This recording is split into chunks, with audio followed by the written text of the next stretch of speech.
पिछले 24 घंटे में उड़ीसा के ऊपर रेनफॉल का डिस्ट्रीब्यूशन आइसोलेटेड रहा है। सबसे अधिक वर्षा पोटांगी में कोरापुट में 52.4 मिलीमीटर दर्ज की गई है। थंडरस्टॉर्म लाइटनिंग भी 4 स्टेशन पे ऑब्जर्व किए गए हैं। जो अत्यधिक जो गस्टी विंड है 59 किलोमीटर प्रति घंटा KMPH गई है मलकानगिरी स्टेशन पे।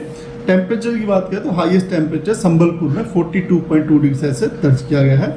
फिलहाल उड़ीसा के ऊपर डायरेक्टली कोई सिग्निफिकेंट वेदर सिस्टम नहीं है, लेकिन आस पड़ोस के सिस्टम की वजह से और लोकल कन्वेक्शन एक्टिविटी की वजह से जो है वेदर जो फिनोमिना अगर हो सकता है। उसमें भी जैसे हमारे जो समुद्र से जो विंड आती है मॉइस्चर वाली रहती है, और जो हमारा नॉर्थ वेस्ट से जहाँ लैंड से जो विंड आ रही है वो ड्राई विंड रहती है। तो जहाँ इंटरेक्शन करती है वहाँ पे थंडरस्टॉर्म लाइटनिंग और जो विंड स्पीड गस्टी विंड ये सब फिनोमिना जनरेट होते हैं।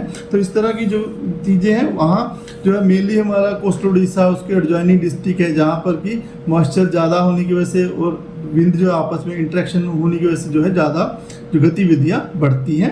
अब हम फोरकास्ट की बात करें तो 5 तारीख को आज हम उम्मीद कर रहे हैं कि जो साउथ उड़ीसा है वहाँ स्कैटर्ड रेनफॉल डिस्ट्रीब्यूशन हो सकता है, और आइसोलेटेड डिस्ट्रीब्यूशन नॉर्थ उड़ीसा में यानी 1-2 स्थानों पे ही चुटपुट बारिश होने की संभावना है। ऑरेंज वार्निंग दी गई है thunderstorm lightning gusty surface wind speed 50 to 60 kmph के लिए मयूरभंज, क्योंझर, बालासोर, कालाहांडी, कंधमाल, नवरंगपुर जिलों में, और उसके अलावा 40 से 50 किलोमीटर प्रति घंटा की रफ्तार जहां रह सकती है थंडरस्टॉर्म लाइटनिंग साथ उसमें कोस्टल उड़ीसा के डिस्ट्रिक्ट मलकानगिरी, कोरापुट, रायगढ़, नुआपाड़ा, बोलांगीर, अनुगुल, बौद्ध, ढेंकनाल और सुंदरगढ़ डिस्ट्रिक्ट शामिल है। इसी प्रकार 6 तारीख को भी हम लोग स्कैटर रेनफॉल डिस्ट्रीब्यूशन उम्मीद कर रहे हैं कोस्टल उड़ीसा, रायगढ़, मलकानगिरी, कोरापुट, कालाहांडी, नवरंगपुर डिस्ट्रिक्ट में, और बाकी जगह पे 1-2 स्थानों पे बारिश होने की संभावना बहुत कम है, जैसे 25 से 50% चांस है बाकी जगह पे, लेकिन स्कैटर डिस्ट्रीब्यूशन में 50 से 75% तक चांस है कि बारिश होने की संभावना है।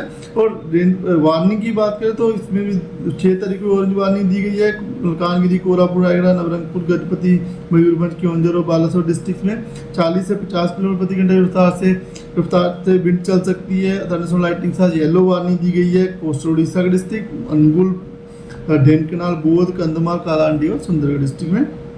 डे 3 और डे 4 में आइसोलेटेड रेनफॉल डिस्ट्रीब्यूशन रह सकता है, जिसमें कि वार्निंग भी दी गई है 40 से 50 किलोमीटर प्रति घंटे की रफ्तार से विंड चल सकती है मयूरभंज, क्योंझर, सुंदरगढ़, गजपति, रायगढ़, कोरापुट, मलकानगिरी डिस्ट्रिक्ट में। बाकी जो नॉर्थ कोस्ट उड़ीसा, सुंदरगढ़, मयूरभंज, क्योंझर ये जो नॉर्थ कोस्ट उड़ीसा के जो डिस्ट्रिक्ट बचे और साउथ उड़ीसा जो डिस्ट्रिक्ट है वहाँ पे 30 से 40 किलोमीटर प्रति घंटे रफ्तार से विंड चल सकती है, इसलिए येलो वार्निंग ही रखी गई है। और 7-8 का ये वेदर है। 9 तारीख को जो है हम लोग एक्सपेक्ट कर रहे हैं वेदर एक्टिविटी थोड़ी बढ़ सकती है। साउथ इंडियन उड़ीसा, गंजम, सुंदरगढ़, मयूरभंज, क्योंझर यहाँ पे जो है बारिश की संभावना है। येलो वार्निंग ही है, इसमें डिस्ट्रिक्ट में 40 से 50 किलोमीटर प्रति घंटे रफ्तार से विंड चल सकती है मयूरभंज, क्योंझर, गजपति, गंजम, रायगढ़ डिस्ट्रिक्ट में। इसी प्रकार जो 10 और 11 तारीख को भी रेनफॉल डिस्ट्रिक्ट आइसोलेटेड रखा गया, जिसमें इंटीरियर उड़ीसा, बालासोर, गजपति, गंजम ये सब डिस्ट्रिक्ट शामिल हैं। टेम्परेचर फोरकास्ट की बात करें तो टेम्परेचर भी ज़्यादातर स्थानों में ±2 डिग्री सेल्सियस का बदलाव रहने की संभावना दिख रही है अगले 6 से 7 दिन तक, यानी कुछ स्थानों में बढ़ सकता है, कुछ स्थानों में 2 डिग्री तक नीचे जाने की संभावना है।